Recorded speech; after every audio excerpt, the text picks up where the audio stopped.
So again, yun. Kung talagang hindi kayo naduduwag, lalo na dyan sa Senado ng mga senators, hayaan yung gampanan ng kapwa niyo senador yung trabaho nila habang hinaharap din nila yung kaso nila. Magkaiba nga yun, di ba sabi niyo? So let them do their job. And kami bilang mamamayang Pilipino, nananawagan kami na hayaan niyo silang gampanan yung trabaho nila. Huwag niyo silang ikulong. Mag-practice ang Tagalog. Section 14. Ano po yun? Mga abogado natin dito. Kasi hindi ako abogado eh. Ang sabi, ito, garantisado, presumption of innocence. At hanggang hindi na po-prove na guilty sila. Yun. So again, yun. Kung talagang hindi kayo naduduwag, lalo na dyan sa Senado ng mga senators, hayaan yung gampanan ng kapwa niyo senador yung trabaho nila habang hinaharap din nila yung kaso nila. Magkaiba nga yun, di ba sabi niyo? So let them do their job. And kami bilang mamamayang Pilipino, nananawagan kami na hayaan niyo silang gampanan yung trabaho nila. Huwag niyo silang ikulong kung talagang wala kayong intensyong mabawasan ang sinasabi ninyong kakampi ni VP Sara. Kasi sinasabi niyo na eh, di ba? So, kung may mga iba dyan na nagsasalita na kakampi, eh di ibig sabihin, halata na talagang sinadya niyo yung pagpapakulong sa kanila, di ba? Kung hindi naman kayo naduduwag talaga at hindi ganun ang intensyon niyo, sama-sama niyo sulatan, buong Senado, pumirma kayo, paten niyo, di ba? Saka dito, no, this is a first in our history, no. So, yung request ni Senator Alan is reasonable. And I believe that the Sandigan Bayan, in the exercise of sound discretion, might allow it. Kasi ang taong bayan dito may stake. Ang impeachment kasi is not just a legal process or judicial process, it's also political. So meron po tayong karapatan na manawagan, even to the court, na payagan yung dalawa because they were elected into office and they will be performing a constitutional duty na hindi pwedeng i-deprive sa kanila. So it has a higher call, no, kumpara sa ordinary lawmaking duty nila. Kaya sa tingin ko, the Sandigan Bayan will exercise some discretion and might allow it in the interest of justice, the rule of law, and also for the national interest. Kasi nakatutok tayo lahat sa impeachment, although I believe that dapat ang tutukan din natin yung flood control. Pero, you know, may laro sila dito, they are trying to project a narrative.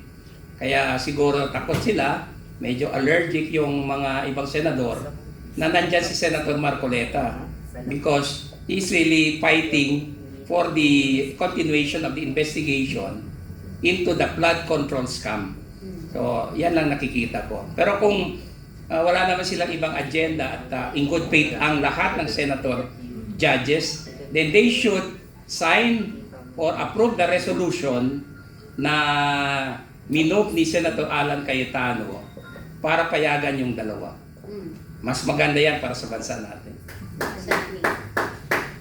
Ang ganda ng challenge. Oo, di ba? So, panawagan ito sa lahat ng mga senador.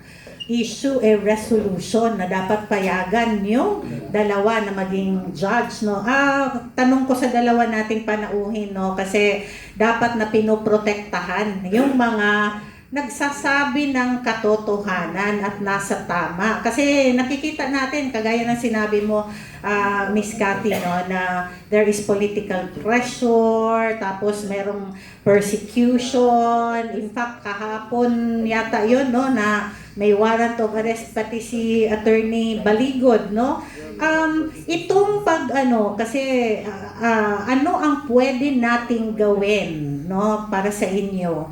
Kasi in effect, itong hindi pagkaso kay Senator Jinggoy at pagkaso kay Senator Marcoleta in time of the impeachment, in effect, it disenfranchises the millions of voters who put their trust in Senator Marcoleta and Senator Jinggoy to do their job. Kasi di ba parang ang boto ko as senador during the impeachment is actually the vote of the people who voted for me. So, anong komentaryo niyo dito tungkol sa bagay na ito? Kati mo na. Ikaw muna, ikaw yung Ako muna. abogado. Na-disenfranchise ba? Well, actually, Eh, ano? pag hindi payagan, we can move into that issue and say na bakit hindi ba sila karapat dapat, hindi ba trabaho nila yan dahil hinalal sila. It's short of saying that we are depriving those who voted for them. Kung hindi natin papayagan sila sumali dyan sa very important impeachment trial. Although ako personally, hindi ako naniniwala na valid yung impeachment proceeding. Alam niyo kung bakit? One, yung presiding officer dapat ang Senate President. That's one. It's a constitutional issue na pending ngayon sa Korte Suprema. Second, masyado namang walang kwenta, walang kakwenta-kwenta yung articles of impeachment. Tingnan nyo ngayon, nakakaproblema sila sa mga witnesses because they cannot tie yung kanilang legal theory doon sa evidence. Hindi nagtutugma Di ba? For example, yung sinasabi nilang may hired assassin. Hindi nila na-establish yan. What they have is a mere opinion. Yung opinion, hindi naman ebidensya yan As a general rule, unless you are an expert. And Attorney Lotok is not an expert doon sa pag-present sa kanya. He was not presented as an expert witness. So, malabong-malabo. So, parang they filed the articles of impeachment just to harass, politically persecute Vice President Sara Duterte. Kaya bumabalik ngayon sa kanila, merong backlash, merong nagbubumerang yan Kasi pag mali talaga yung ginawa mo, nag-mini trial pa nga sila sa babae, so babalik yan sa'yo. It will be amplified now. Na-amplify na nga dito sa trial kasi nakita na ang mga depekto.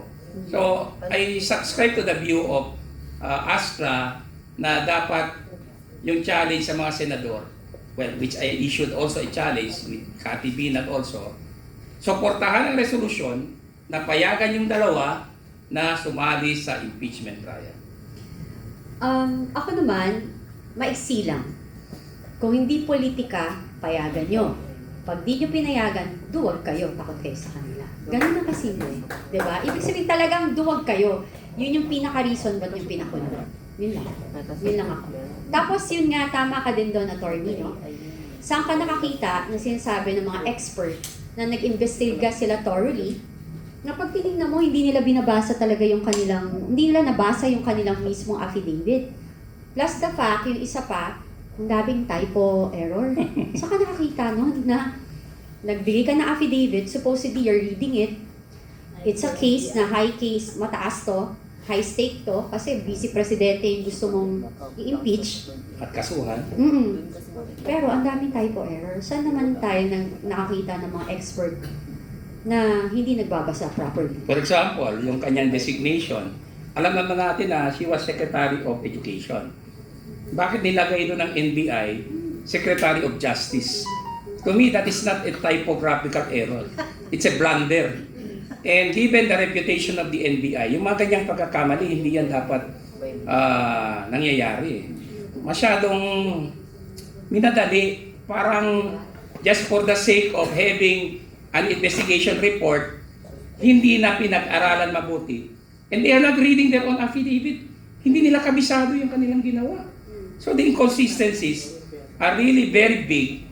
Hindi ito minor mga inconsistencies nila at pagkakamali. This affected yung credibility ng kanilang mga testimonya apart from the credibility of the witnesses themselves because they are facing charges pala sa ombudsman or well, according to them, they are just doing their work. Diba? Pero kaso ay kaso. Kaya that will affect their credibility. At tama si Senator Padilla in questioning Attorney Lontok. Lotok or Lontok? Lotok. Tapos ini-evade pa niya. Iniiwasan niya sagutin na pwede naman niya sagutin with a yes or no. At saka, sorry, yung statement niya na sinabi niya na we do believe that the BP had contracted a hitman but I don't have personal knowledge on that. Sinabi niya to yesterday, di ba? Dapat po, he must provide facts only, di ba? Hindi pwedeng ano yon, hindi Opinion. pwedeng opinion, hindi po pwedeng speculation.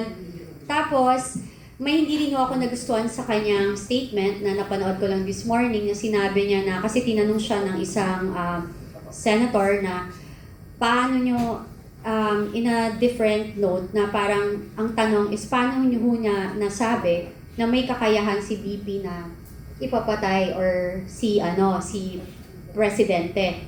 Ang sagot niya, nakita naman po natin ang kanyang ama ay may kaso sa ICC. 'Di ba? Parang ano 'yun, maling-mali na 'yun kasi again, paglabag sa presumption of innocence agad 'yun, na may prejudgment na agad doon. So, umpisa pa lang, alam na nila.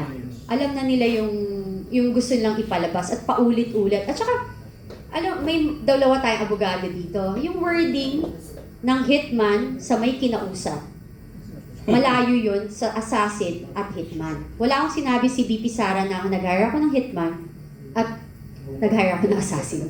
So you're putting words into the to BP Sara's mouth, which is very wrong. And kahit saan ka pumunta, kahit sa hindi ka pwedeng mag-speculate na yun yung sinabi niya, tama? Nag-invento lang sila eh.